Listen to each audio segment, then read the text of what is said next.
वो एक भक्ति ऐसा शब्द है तुम्हारी जिंदगी का कि जिसके माध्यम से तुम वो भी प्राप्त कर सकते हो जो आज तुम्हारे जीवन में नहीं है।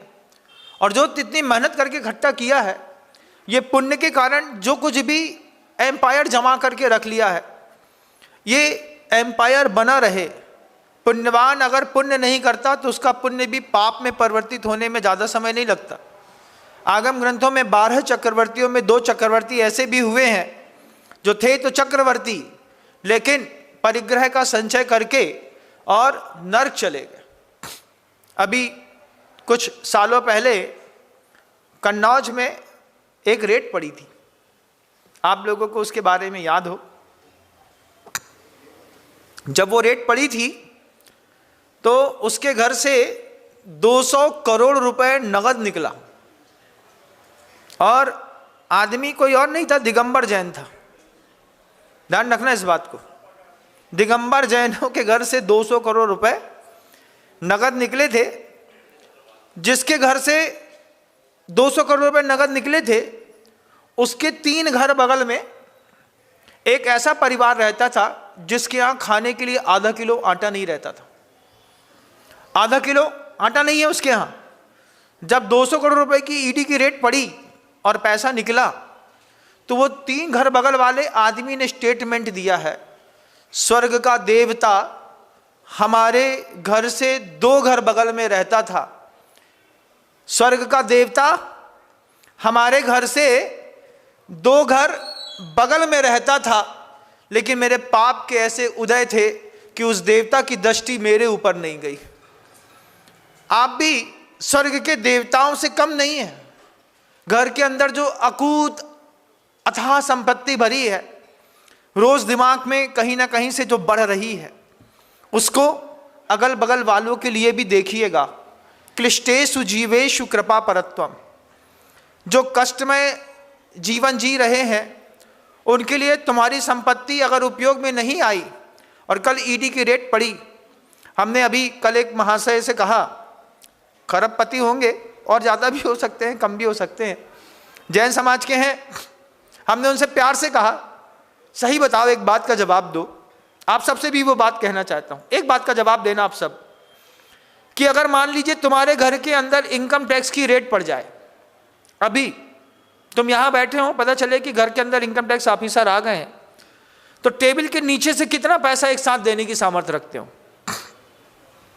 आंख बंद करके एक बार अपने आप से पूछो। बस दुनिया के सभी लोगों से मैं इस बात को कहना चाहता हूं कि अगर तुम्हारे घर के अंदर इनकम टैक्स की रेट पड़ जाए तो इनकम टैक्स ऑफिसर को टेबल के नीचे से कितना देने की सामर्थ्य रखते हो? कितना? 1 करोड़, 1.5 करोड़, 2 करोड़? अभी एक दादाजी ने 3 करोड़ रुपए में अपनी जमीन सेटलमेंट कराई, सिर्फ घूस दे करके। नाम नहीं लूंगा मैं, उनका टीएनसी टाउन एंड कंट्री का वो सलट नहीं रहा था, तो किसी को उन्होंने 3 करोड़ रुपए दिए होंगे। मैं आप सबसे पूछना चाहता हूं, सबसे कहना चाहता हूं, जितने पुरुष वर्ग हैं इस बात को गौर से लें और सही तरह से इस बात को फैलाएं भी, कि अगर आपके घर के अंदर इनकम टैक्स की रेट पड़ गई तो रेट पड़ने के बाद आप इनकम टैक्स ऑफिसर को कितना पैसा एक साथ नगद देने की सामर्थ्य रखते हैं? आप सोच रहे होंगे कि इतना बड़ा एम्पायर है, अगर उसने 2 करोड़ भी मांगे तो 2 करोड़ देना पड़ेगा, क्योंकि 100 करोड़ रुपए मान लो 2 नंबर का पकड़ा और उसने टैक्स सही तरीके से काटा तो 30 करोड़ तो पेनाल्टी के गए, 30 करोड़ टैक्स गए, तो 60 करोड़ तो ऐसे ही कट गए। और फिर चोरी करने के चक्कर में वो उसकी डबल रिकवरी में 120 करोड़ में 20 करोड़ रुपए और मांग लेगा हमसे। तो क्या करेंगे आप? 2 करोड़ देंगे कि नहीं देंगे महाराज? बस मैं इतनी सी बात कहना चाहता हूं कि जब आपके घर के अंदर इनकम टैक्स की रेट पड़े और आप 2 करोड़ रुपए, 1 करोड़ रुपए, कोई 50 लाख रुपए नगद देने की एक बार में सामर्थ्य रखता है, तो जिन शासन के संवर्धन में आप उसको 10 साल में देने की सामर्थ्य क्यों नहीं रखते? आप इनकम टैक्स ऑफिसर को 2 करोड़ दे सकते हैं तो 20 लाख रुपए साल मुझे भी दे सकते हैं। महाराज जी आप क्या करेंगे पैसे का? मेरे पास बहुत काम है पैसे के। जब आप किसी इनकम टैक्स ऑफिसर को 2 करोड़ रुपए नगद दे सकते हैं ना, तो मुझे 20 लाख रुपए साल दे दीजिए बस। इतने में मैं देव शास्त्र गुरु के बनने वाले आयतनों की समृद्धता अगले 5000 साल के लिए बना करके स्थापित कर दूंगा। पूरे देश के लोगों को मैं इस बात को कहना चाहता हूं, बस एक बार आप सोचिएगा, आप जो भी व्यवसाय करते हैं, मुझे नहीं पता आपकी क्या सामर्थ्य है, आपने अपने घर के अंदर पुण्य का पेड़ कितना गहरा गाड़ा है, मुझे नहीं पता।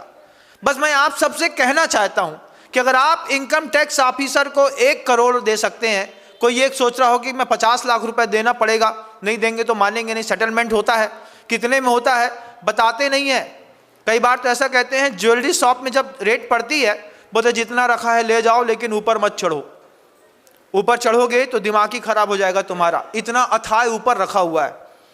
मैं आप सबसे कहना चाहता हूं, दुनिया भर के लोग, जहां तक मेरी आवाज चली जाए, कि जब आप इनकम टैक्स ऑफिसर को एक बार में नगद में 1 करोड़, 1.5 करोड़, 2 करोड़, 5 करोड़ दे सकते हैं, तो अगर आप जैन हैं तो जैन शासन के संवर्धन में 10 साल में इतनी रकम आप क्यों नहीं देते?